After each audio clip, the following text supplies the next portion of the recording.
सबसे पहले मैं ये स्पष्ट कर दूं कि आज पहली बार पार्टी के औपचारिक मंच पर अपनी बात रखने के लिए आमंत्रित हूं और इसके लिए मैं पार्टी और उसके राष्ट्रीय अध्यक्ष आदरणीय श्री अखिलेश यादव जी का आभार व्यक्त करता हूं कि उन्होंने हमें ये मौका दिया है। और ये मौका हमारे लिए इसलिए महत्वपूर्ण है कि हम तमाम लोग इस बात को जानते समझते हैं, जब पूरे मोहल्ले और गांव में आग लगी हो तो इस बात का इंतजार नहीं किया जाता कि जब तक आग आपके घर तक न पहुंचे तब तक आप उसे बुझाने के लिए आगे ना आए। इसलिए आज हम आपके बीच में इसलिए आए हैं कि जिस वक्त भारत का संविधान खतरे में हो, सामाजिक न्याय खतरे में हो, हम सब अगर एक विचारधारा के मानने वाले लोग हैं तो हमारा ये फर्ज है, वक्त का तकाजा है कि हम सब मिल करके इस खतरे से लड़ें और इस देश और संविधान को बचाएं। इसलिए मैं आप सबके बीच में इस वैचारिक सफर का हम सफर बनने आया हूं। और आज के इस प्रशिक्षण शिविर में मुझे एक जिम्मेदारी सौंपी गई है कि जो इस समय इस पूरे प्रशिक्षण शिविर का सबसे बुनियादी विषय है, जो मुद्दा है, किस मुद्दे पर हम आम आवाम के बीच जाएंगे, कैसे उन्हें समझाएंगे कि संविधान खतरे में कैसे है और कैसे यह देश सबका देश बनेगा, उसके लिए एक बुनियादी विषय चुना गया है।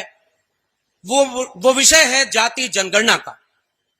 सबसे पहले इस विषय पर अपनी बात रखने के पहले समाजवादी आंदोलनों की जमीन उत्तर प्रदेश और बिहार को एक साथ अगर देखें तो उत्तर प्रदेश के लोगों, आपके लिए समाजवादी जमीन बिहार ने एक हिम्मत और हौसले का मौका दे दिया है।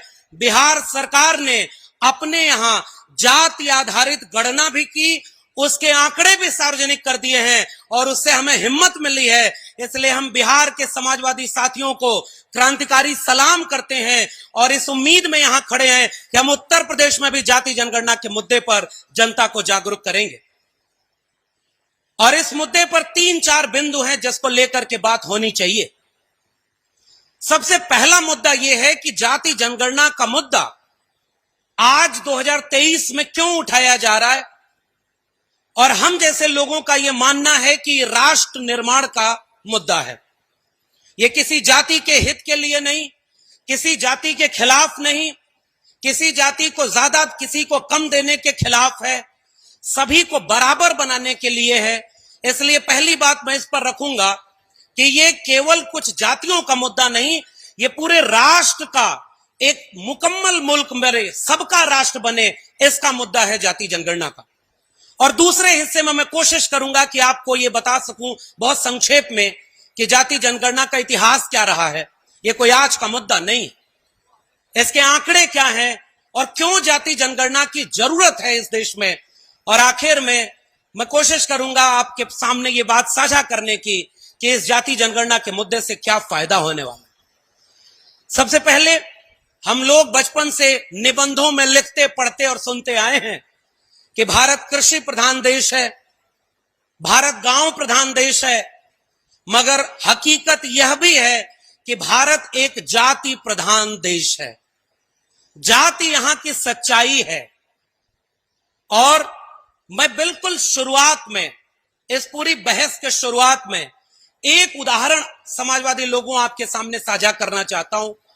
बहुत सारे वरिष्ठ लोग बैठे हुए हैं, उनको इतिहास पता होगा, लेकिन इस इतिहास को गांव गांव पहुंचाने की जरूरत है कि हमारे बीच में जब 2010 में संसद में खड़े होकर जाति जनगणना की मांग की जा रही थी, हम सबके अग्रणी नेता मरहूम नेताजी आदरणीय मुलायम सिंह यादव जी ने सदन में खड़े होकर एक वाक्य बोला था। मैं वो वाक्य से शुरुआत कर रहा हूं।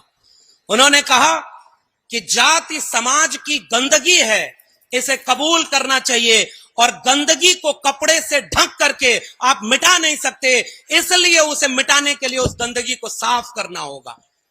नेताजी ने आगे बोला कि उस गंदगी को साफ करने का रास्ता भारत के संविधान ने दे दिया है। और वो भारत का संविधान कहता है कि जो भी इस देश में हाशिए पर पड़ा है, उसको सामाजिक शैक्षणिक रूप से जो पिछड़ गया है, उसको मुख्य धारा में लाए बिना कोई भी देश पूरा नहीं बन सकता। इसलिए हम ये क्यों बात कहते हैं कि जाति जनगणना राष्ट्र का मुद्दा है, और पूरे आत्मविश्वास से लोगों को यह बात बतानी और समझानी है। अगर हमें कहीं भी विकास करना है तो हम ये पहले पड़ताल करते हैं। अगर हमें कहीं सड़क बनवानी है तो पहले इस बात का सर्वे होता है, जानकारी जुटाई जाती है कि कहां सड़क नहीं बनी है, वहां सड़क बनाने की जरूरत है तो सड़क बनेगी। कहां नाली नहीं बनी है तो पहले आंकड़े जुटाए जाएंगे, किसके पास घर नहीं है उसके आंकड़े जुटाए जाएंगे। ऐसे विकास नहीं होता कि जहां सड़क बनी है उसी पर और सड़क बनती रहे, जिसके पास घर है उसके पास और घर मिलता रहे। इसलिए राष्ट्र तब चलेगा जब उसे पता हो कि किसके पास कितना है और किसके पास क्या नहीं है। ये आंकड़ा अगर नहीं है तो राष्ट्र के नियंता अपनी नीति नहीं बना सकते। हमारे चैनल बहुजन दस्तक को लाइक, शेयर, सब्सक्राइब देखना मत भूलिएगा। जय भीम, जय भारत, जय संविधान, नमो बुद्धाय। धन्यवाद। चैनल आर्थिक समस्या से गुजर रहा है। अगर आप बहुजन समाज में बाबा साहेब अम्बेडकर और तथागत बुद्ध की विचारधारा को अधिक से अधिक लोगों तक पहुंचाना चाहते हैं तो हमें आर्थिक सहयोग प्रदान करें, ताकि हम अपने चैनल के माध्यम से देश विदेश में समता, बंधुता, एकता और संवैधानिक अधिकारों को ज्यादा से ज्यादा लोगों तक पहुंचा सकें। आप अपनी सहायता राशि नीचे लिखे खाते में जमा करा सकते हैं। खाता धारक गौतम रत्ना, खाता संख्या 3169576865 IFSC कोड SBIN 0060336, बैंक भारतीय स्टेट बैंक। आप हमारे बैंक खाते का विवरण स्क्रीन पर भी देख सकते हैं। जय भीम, जय भीम। मैं गौतम रत्ना आपका बहुजन फिल्म प्रोडक्शन में स्वागत करता हूं, और आप हमारे प्रोडक्शन हाउस के अंदर अपना कैरियर बना सकते हैं as a film director, as a producer and actor and actress and editor and cinematographer also. अगर आपको फिल्म से रिलेटेड कुछ भी प्रोजेक्ट आपको बनवाना है तो हमारे पास में पूरा सेटअप है, जिसमें फिल्म कैमरा है, शूटिंग लाइट्स है और एडिटिंग है।